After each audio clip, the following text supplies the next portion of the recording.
নমস্কার, আমি সুকান্ত শাস্ত্রী। আমার ইউটিউব চ্যানেল সুকান্ত শাস্ত্রীতে আপনাদের সকলকে জানাই স্বাগতম। আমার আজকের গবেষণার বিষয় ধনু রাশি শত্রুর মোকাবিলা, শত্রু নাশ কীভাবে করবেন। হ্যাঁ, ঠিকই ধরেছেন। আজকের এই ভিডিওয়ে আমি ধনু রাশির জাতক জাতিকাদের জীবনে যে শত্রুতা তৈরি হয় তারা কিভাবে তাদের শত্রুতার মোকাবিলা করবেন এবং কী প্রকারে শত্রু নাশ করা সম্ভব, শত্রু নাশের শুভ সময়, শুভ মুহূর্ত, শুভ কাল সম্পর্কে আলোচনা করব। তার আগে বলি, আমার এই ইউটিউব চ্যানেলটিকে অবশ্যই সাবস্ক্রাইব করুন এবং পাশে থাকা বেল আইকনটি অবশ্যই প্রেস করুন, যাতে এই যে ধরনের ভিডিওগুলো আমি আপলোড করছি তার নোটিফিকেশান প্রথম আপনাদের কাছে গিয়ে পৌঁছায়। আসুন এবার আমি বিস্তারিত ফলাফলের মধ্যে প্রবেশ করি। ধনু রাশি, রাশিচক্রের নবম রাশি।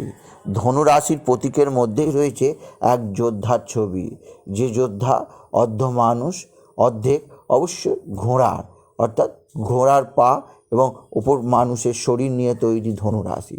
ধনু রাশি সদা সর্বদা লক্ষ্য স্থির রেখে সাফল্যের সন্ধানে যায়। ধনু রাশি সর্বদা তাদের জীবনে লক্ষ্য স্থির রেখে তীর নিক্ষেপ করে। ধনু রাশির জাতক জাতিকারা অন্যান্য সমস্ত রাশির চেয়ে সম্পূর্ণ পৃথক। এরা জীবনে আবির্ভূত হন সমাজের বুকে নায়ক হয়ে। এদের নেতৃত্ব দেয়া জন্মগত অধিকার। ধনু রাশিরা সদা সর্বদা নিজেদের লক্ষ্য স্থির রেখে তাদের অবশ্যই স্থির পথে দৃঢ় প্রতিজ্ঞ হয়ে চলে থাকেন।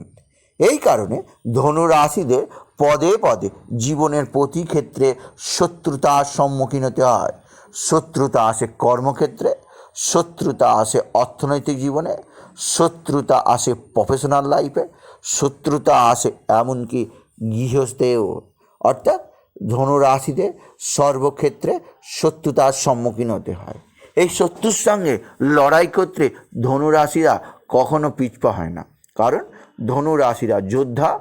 ধনু রাশিদের মধ্যে যোদ্ধার কারকতা রয়েছে, তাই ধনু রাশিরা কখনো ক্লান্ত হয় না। ধনু রাশিরা সদা সর্বদা শত্রুর মোকাবিলা করে থাকেন। কিন্তু কখনো কখনো গ্রহ নক্ষত্রের কন্ডিশন এমন হয়ে পড়ে যে ধনু রাশিরা পথশ্রমে ক্লান্ত হয়ে শত্রুর কাছে নানাভাবে বিপর্যস্ত এবং শত্রুরা নানাভাবে ক্ষতি করে থাকে।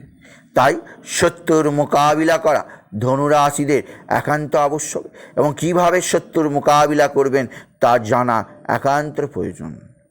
বর্তমানে অর্থাৎ এই 2020 শেষ লগ্নে এসে যখন ধনু রাশিদের জীবনে নানা ধরনের রাজযোগের আবির্ভাব হচ্ছে, নানা ধরনের সৌভাগ্যযোগের আবির্ভাব হচ্ছে, নানা ধরনের উন্নতির সময় সূত্রপাত হচ্ছে, তখন এই শত্রু নাশ করা একান্ত প্রয়োজন।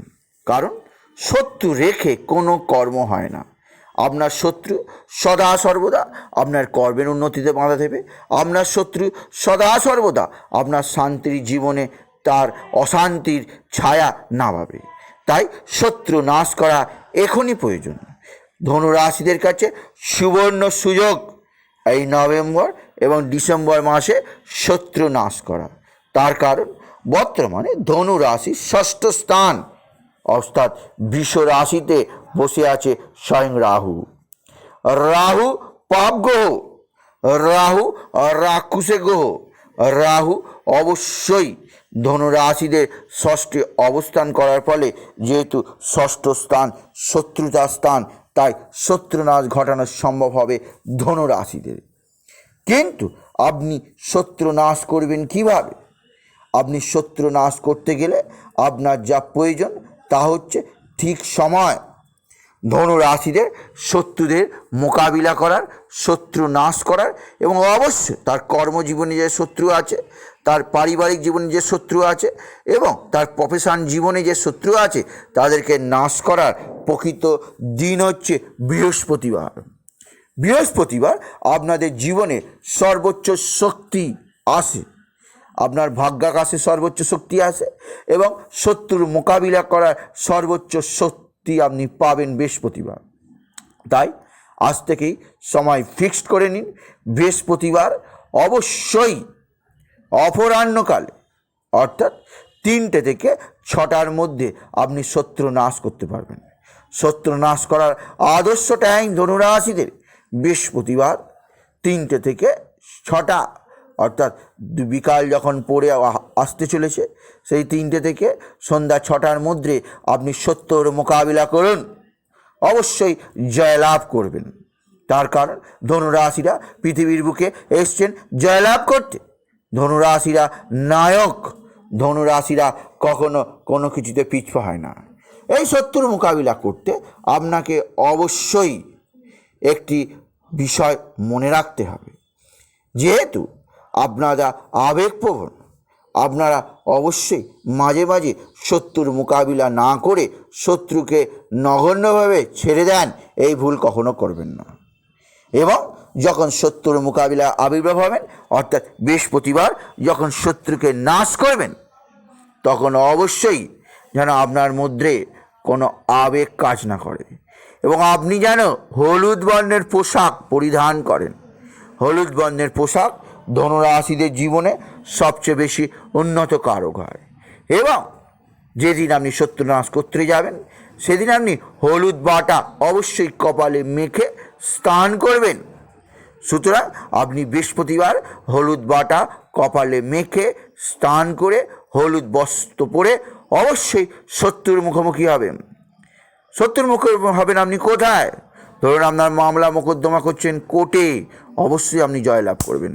ধরুন আপনি মামলা মোকদ্দমা ছাড়াও ধরুন আপনার কোনো কারণে সম্পত্তি নিয়ে ভাগাভাগির কথা আছে, আপনি অবশ্যই সেই বিরোধী পক্ষের সঙ্গে কথা বলতে যাবেন বৃহস্পতিবার। ধরুন আপনার ভাই ভাই শত্রুতা রয়েছে, অবশ্যই আপনি তাদের মোকাবিলা করবেন বৃহস্পতিবার। আপনার কর্মক্ষেত্রে কোনো পার্টি বা আপনার কর্মক্ষেত্রে কোনো ক্লায়েন্ট আপনার সঙ্গে বিট্টে করছে, সেই শত্রুর মোকাবিলা করবেন আপনি বৃহস্পতিবার আমার বলে দেয়া নির্দিষ্ট নিয়ম অনুসারে এবং নির্দিষ্ট সময়ে, তাহলে দেখবেন শত্রু নাশ অবশ্যই হবে। তাই আজকের ভিডিওয়ে আমি ধনুরাশিদের জন্য ঘোষণা করলাম কিভাবে তারা শত্রুর মোকাবিলা করবেন এবং শত্রু নাশ করতে পারবেন। তাই বলি যদি ভিডিও ভালো লাগে অবশ্যই বন্ধুদের শেয়ার করে দেবেন, আপনি কিছু কমেন্ট অবশ্যই করবেন এবং ছোটো করে একটি লাইক দেবেন। এবং আবার বলি ইউটিউব চ্যানেলটিকে অবশ্যই সাবস্ক্রাইব করুন এবং পাশে থাকা বেল আইকনটি অবশ্যই প্রেস করুন, যাতে এই ধরনের ভিডিওগুলো আমি আপলোড করছি তার নোটিফিকেশান প্রথম আপনার কাছে গিয়ে পৌঁছায়। এটুকু জানি আমি ভিডিও শেষ করলাম। নমস্কার, ধন্যবাদ।